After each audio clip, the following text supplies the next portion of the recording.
Get ready with me while I tell you about the time that I wrecked my dream car that my parents had bought me and how my dad reacted. I believe I was 14 when I got my dream car. It was a 1983 El Camino with a fuel-injected 305 that my parents bought for me. I got my driver's license at 16, and then my senior year, I believe I was 17 when this happened, I was driving to CNA school. So I would go to regular high school the first half of the day and then CNA school the second half of the day. For some reason, I decided at 17 to put an open cup of water, big cup, in my cup holder. And my car did not have regular cup holders, okay? Like they weren't regular. They were not very secure. Okay? Now, there were some curves near my house, and I went on them, and the cup of water started spilling. You would think, girl, just let it spill. It's water, right? I tried to reach for the water and went off the road and sideswiped my El Camino against a bunch of trees. So I get back up on the road and I decide to drive like 3 to 4 more miles to our local grocery store. Okay, I'm thinking it's not that bad. It's not that bad. I get out and realize that all of my trim is gone on that side.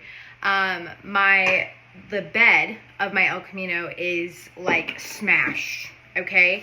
Not only that, but I messed up one of my tires.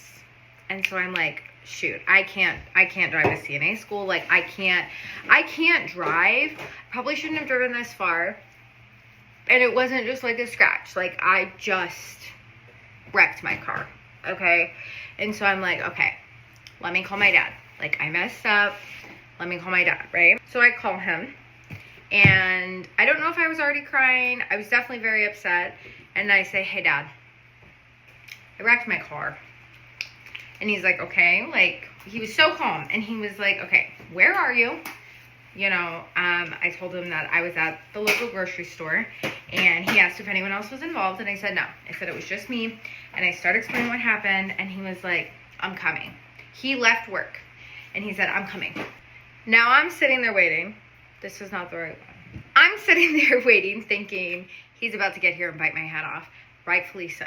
I wrecked my car over a cup of water. So he gets there. And I remember he gets out and looks. And he's like, it's not that bad. And I'm like, are we looking at the same car, sir? Are we looking at the same car? And I remember, if I remember correctly, I feel like my mom ended up there. Maybe we called her. Honestly, I was so stressed. I felt so bad. But I remember I got in his car. And I was like, are you going to yell at me? Like, I'm like, just waiting. Like, are you going to yell at me? Like, I know this is insane. And he looks at me and goes, what would that do? He goes, accidents happen. And he was like, next time, please don't keep driving. Stop. Check your car first. Maybe grab the trim that you just scraped off your car. And it's okay. I think the reason that this has stuck out to me so much is because I think they had every right to be angry. I made a very stupid decision and wrecked my car. I think they had every right to be livid with me, but they weren't. My dad left work, showed up calmly, told me accidents happen. I'm pretty sure he got a trailer to take my car home because the tire was messed up.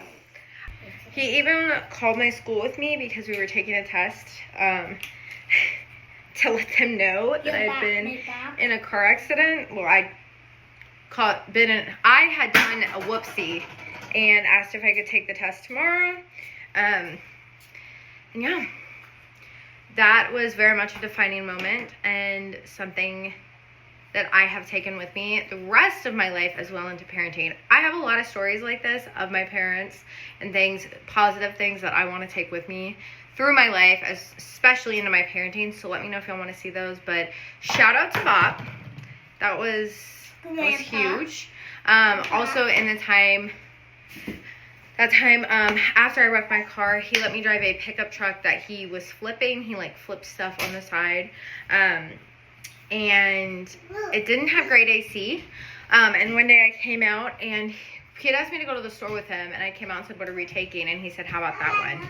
And he had Bondoed the side of my El Camino and got it really good. He's never done Bondo before. He fixed the shape, and I believe he painted it as well. And he had fixed my car for me. So